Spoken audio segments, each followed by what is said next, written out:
Uh, Working on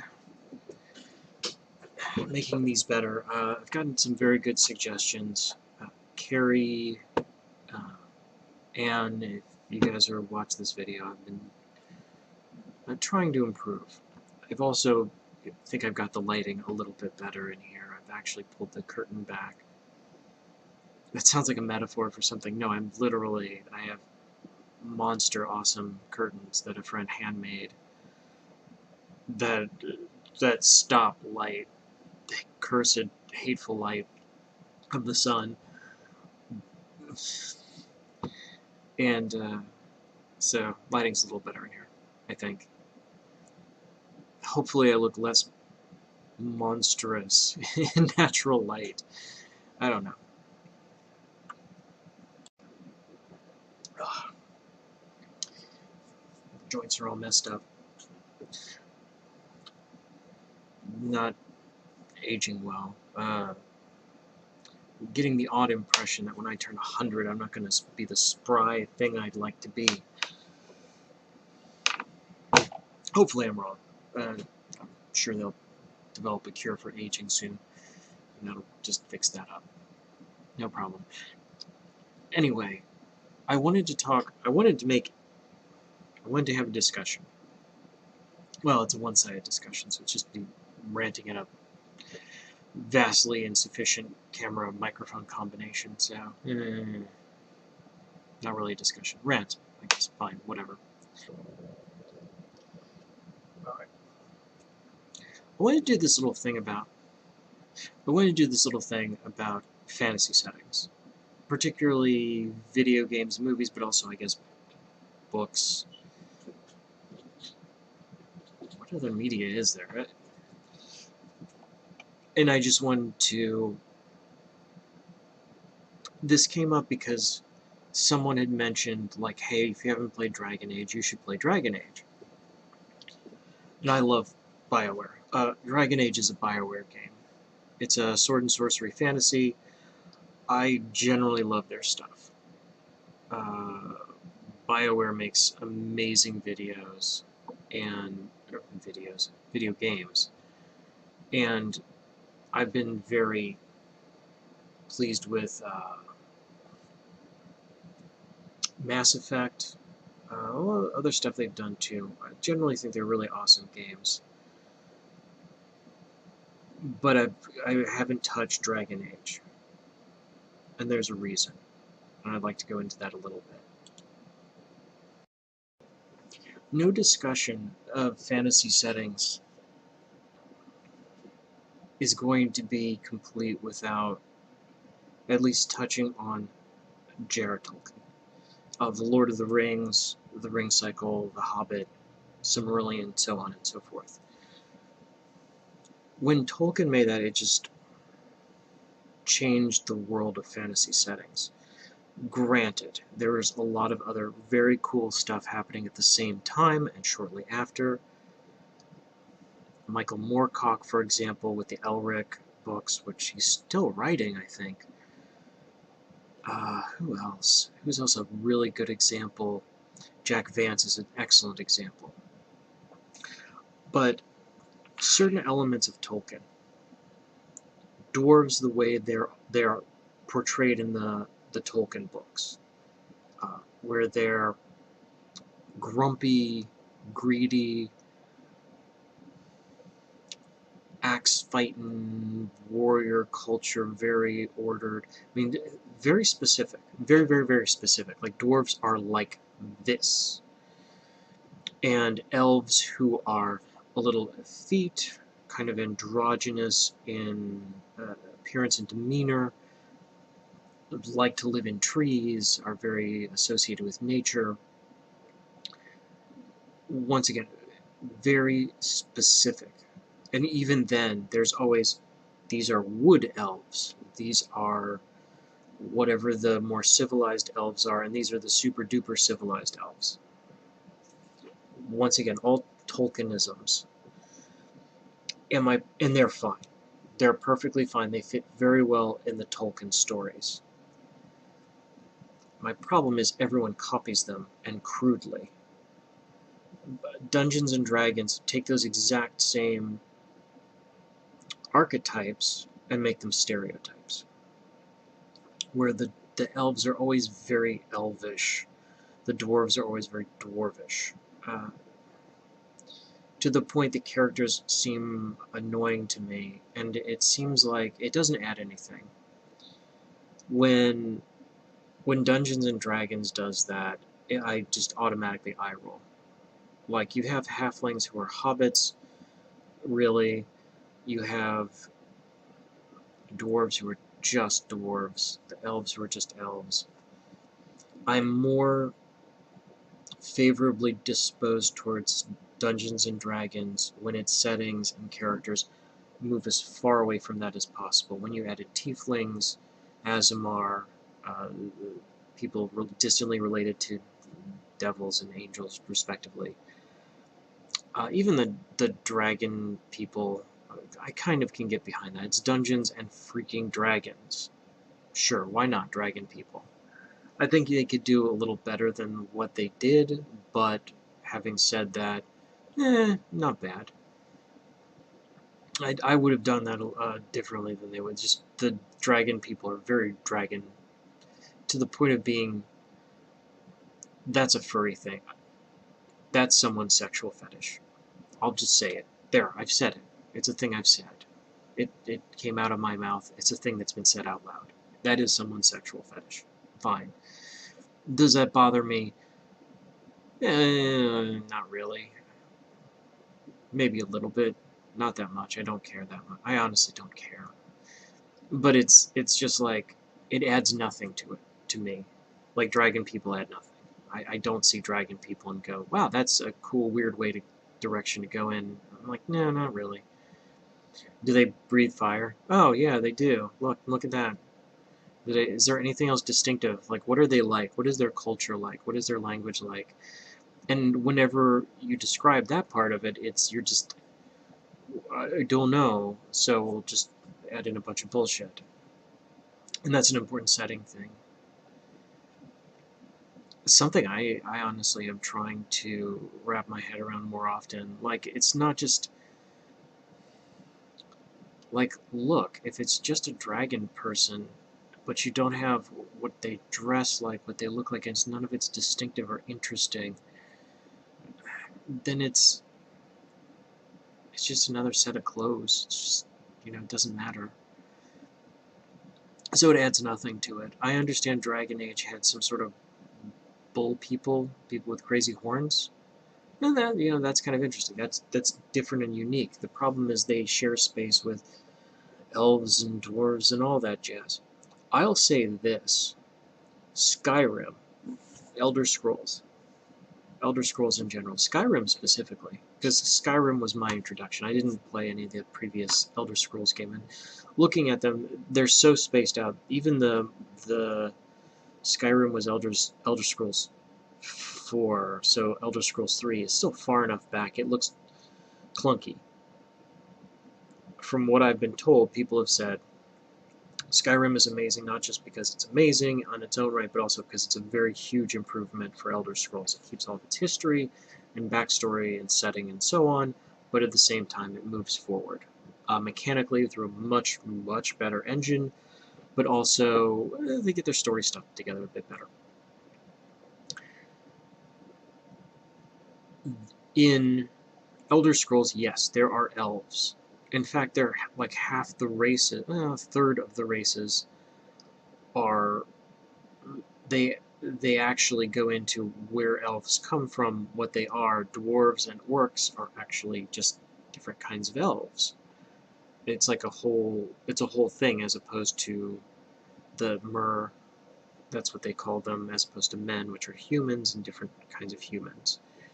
Like humans from the north, who tend to be pasty and resistant to cold and are good at wielding two-handed weapons, as opposed to people from the south who tend to be a little swarthier, or use one-handed weapons, tend to be resistant to fire, I think, and then I forget what the middle guys are, like the Roman-esque sort of guys. And then there's like a kind of a half-elf sort of race.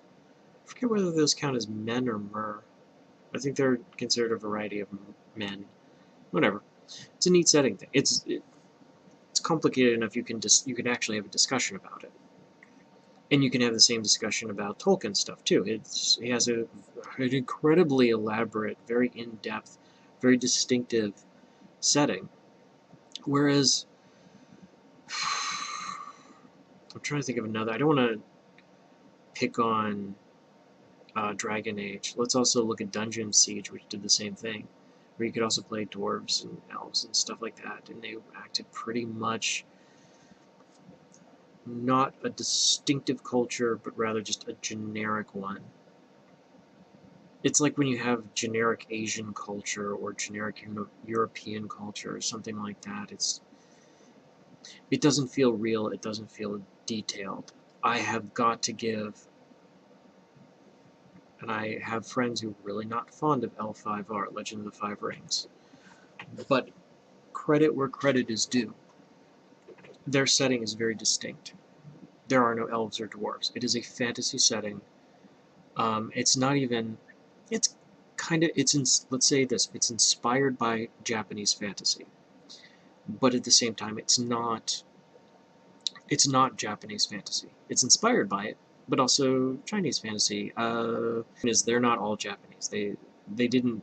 That was kind of their starting point, but they stepped off from there. They went in different directions and made it very, very, very detailed and very specific. There are things they did and didn't want to do.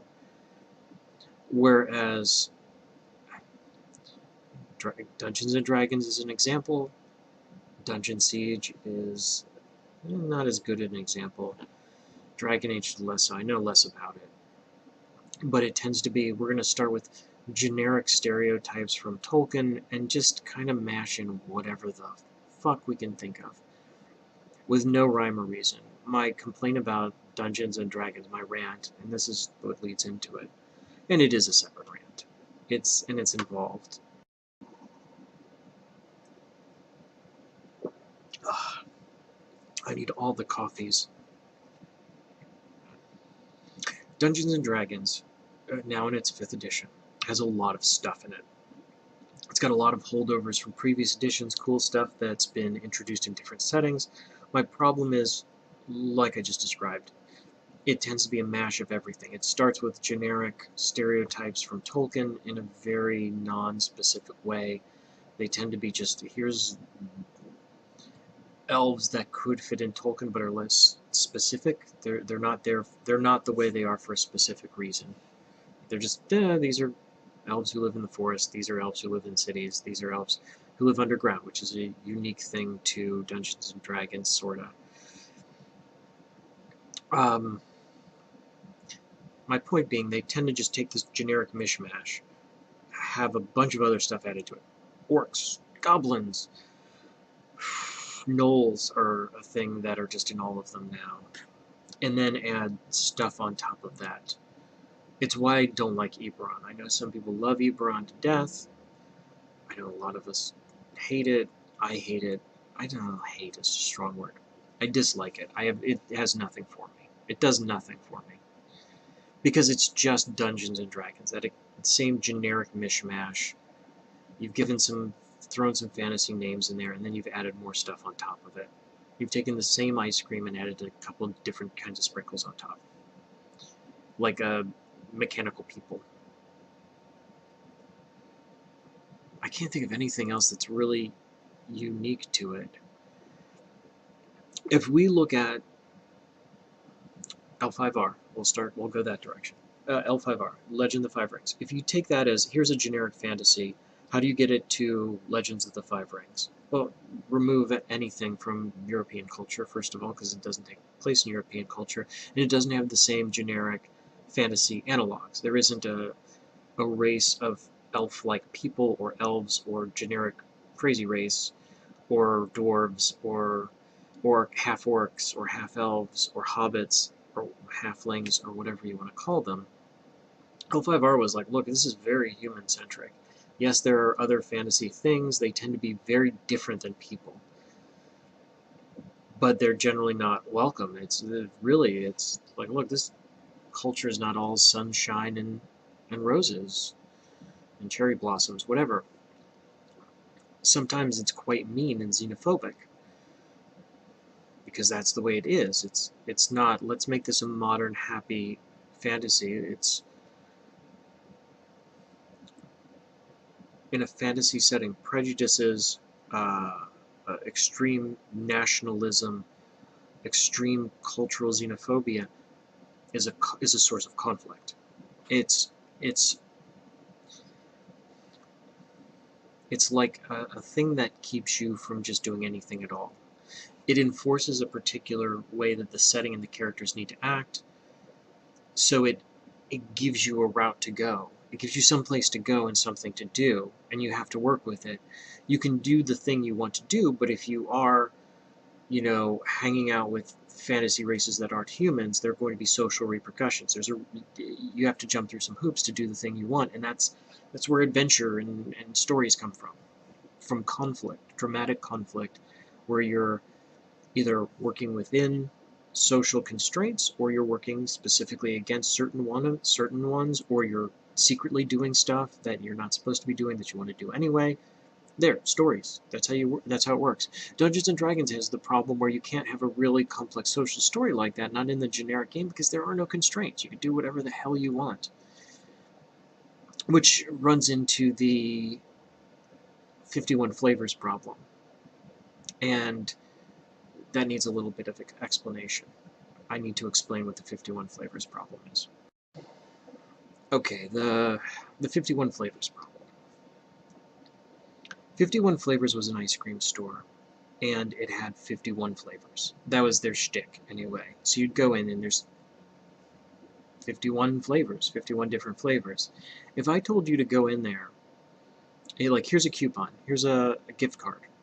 You can get a free ice cream cone with 2 scoops of whatever 2 flavors you want. And you have 51 flavors. In theory, mathematically, there are 2,600 combinations of flavors derived from it. Now, some of them are the same. I mean, is coffee and pistachio significantly different than pistachio and coffee? Maybe, maybe not. Nonetheless, that is a lot of choices.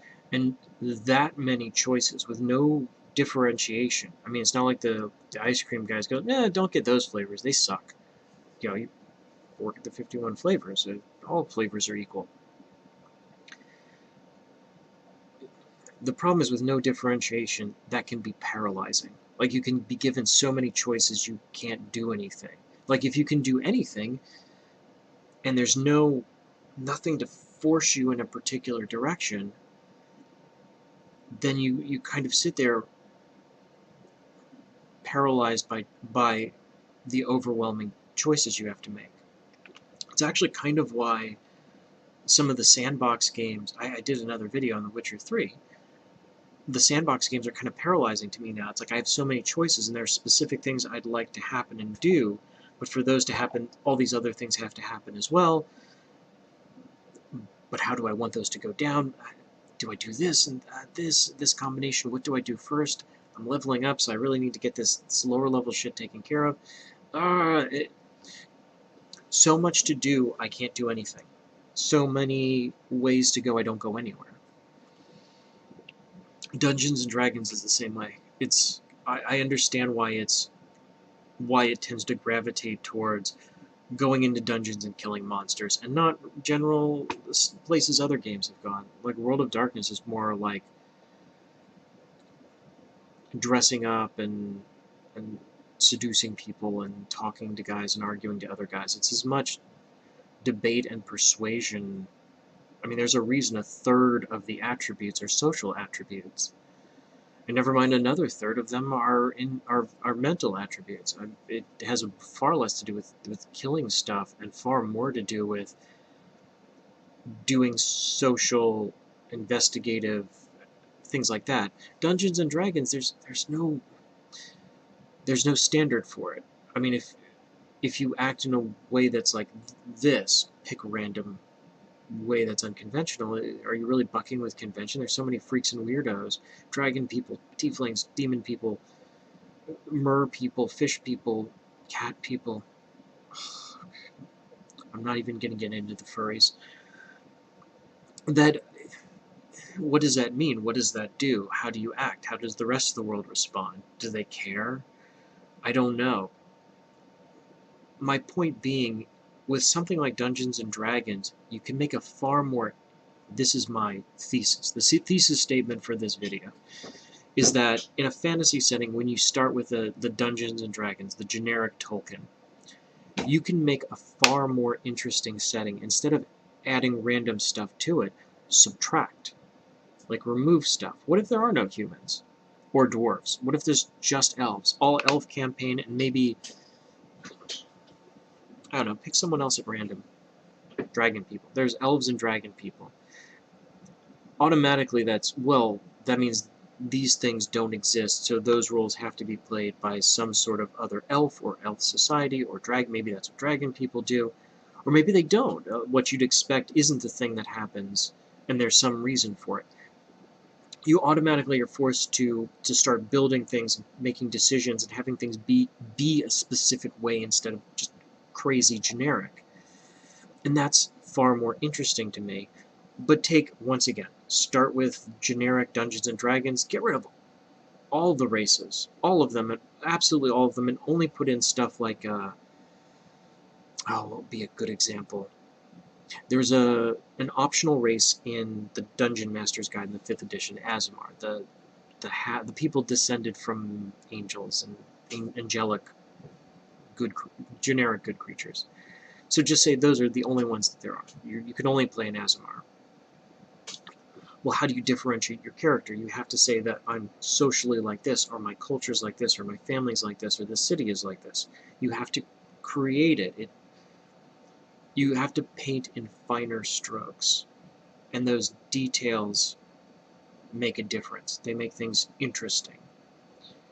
They give you a place to go. They give you a place to start because it's a narrower route.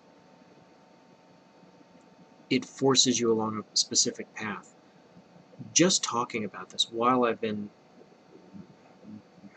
gibbering on about this fantasy setting stuff, I've really just, in my head, realized that Skyrim is the way it is for a reason. After a fashion, I guess The Witcher's the same too, but both of those games give you an endlessly large sandbox. I don't think it's literally infinitely large. You could theoretically do everything, but it would take a lifetime. I mean, it would take a full-time job working for a year to get through absolutely everything in The Witcher.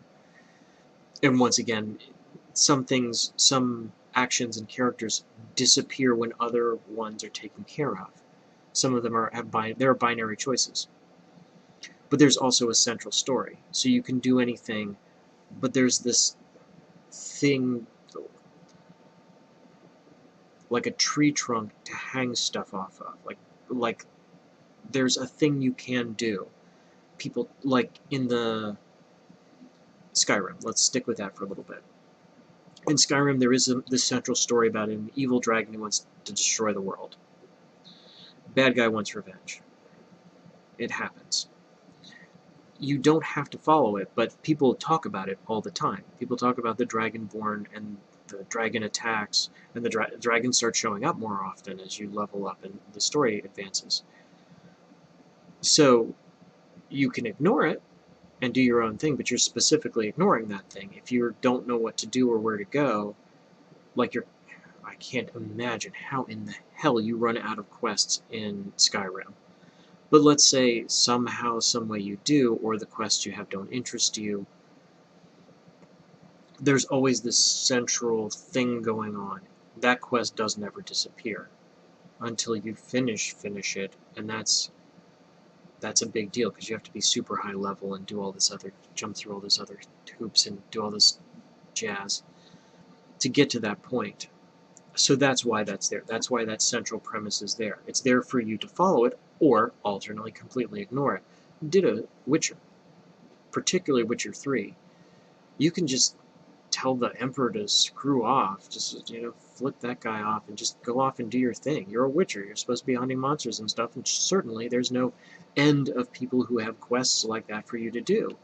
Or, you know, settle disputes between little villagers and bandits and random wandering monsters and dungeons to delve into hidden ruins, you name it. Dear God, and every time you open up a new region, there's like a mazillion things to do there. Just wandering around, you stumble on, you know, angry dead guys or random stranger on the side of the road. Oh, can you please help me do this thing? I'll maybe pay you, please. And it's like, oh, I'll do whatever I want. And that's cool. Like, yes, even The Witcher. I mean, I'm thinking about Witcher. Perfect example is there are dwarves, there are elves, but they made them more specific. They're not just generic grumpy dwarves. They show up, they have a specific culture, they have a specific relation to the world around them. Very specific, actually. They're from specific places.